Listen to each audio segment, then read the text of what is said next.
Welcome back, everybody. It is our final segment of the night. John, you know what occurred to me about this whole Pfizer deal that is so brilliant about it, and I would not be surprised if we saw this expanded not only to other pharmaceutical companies, but other sectors as well. The constant criticism against President Trump's tariffs was that this cost is going to be passed on to the American consumer. And what President Trump did with this was he forced the manufacturer to take on the cost. And it's a mind trick. It's amazing. On this day where we might shut down the government, think of where the two parties are. President Trump just got a deal for American citizens to get better prices on drugs, and the Democrats are willing to shut down the government so your tax dollars could go to make sure that we give free health care to those who violated the law by illegally coming into the country.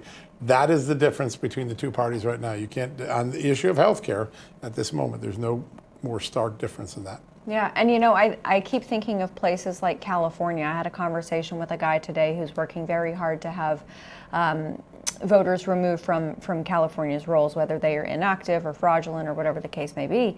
And we were talking about an event coming up in California that Nicole Shanahan is trying to organize. Yeah. And it is a, Save California event, but we were talking about some of the polling for California governor, and as you know, it's a jungle primary, so they're going to take the top two.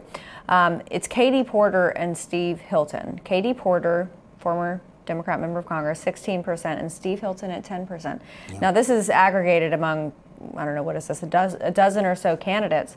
But even in a state like California, you can have a figure like Steve Hilton who is at 10%, It's wrong.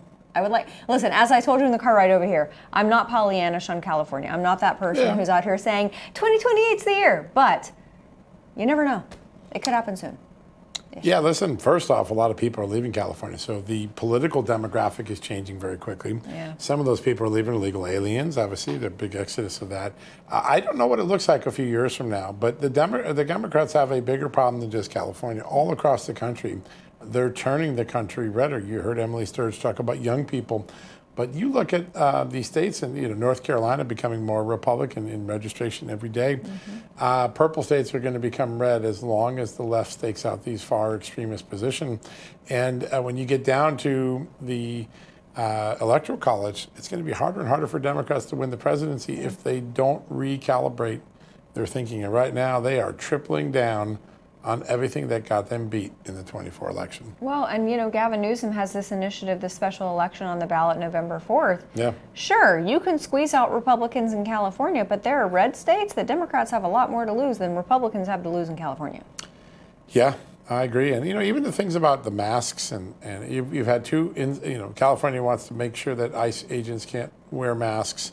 It's a meaningless law because federal supremacy clause prevails. Right. But we then watch and see 2 or 3 ICE agents who are tracked home to be attacked or threatened and their families to be attacked. Is that what Democrats want to be remembered for?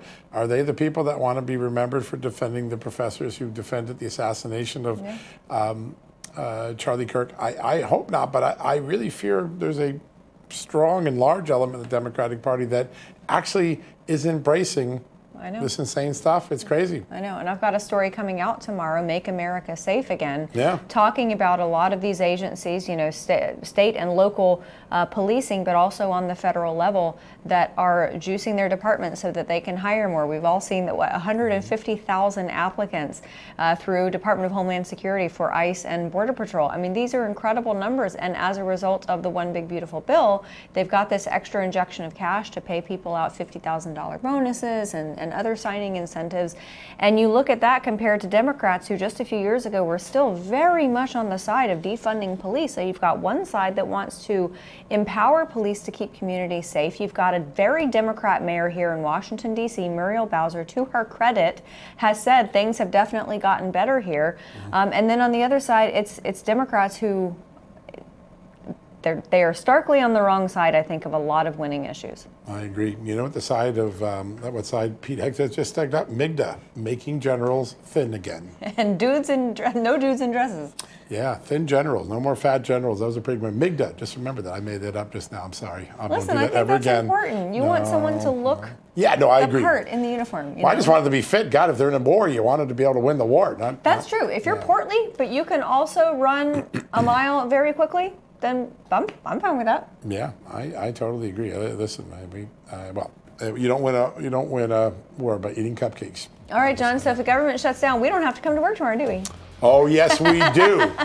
No slouches in this company. Oh, no. We will be covering covered. all of the turmoil because we've got how many more hours? Yeah, less than 5. Five? 5 hours. 5 hours, yep. So, Will the Democrats blink or not? We'll see. Oh, yeah. Well, they already put forth an effort, I think, about 30 minutes ago, the CUP. So, lots to cover tomorrow. So, we appreciate all of you being with us tonight. We will be back here at 6 p.m. tomorrow night.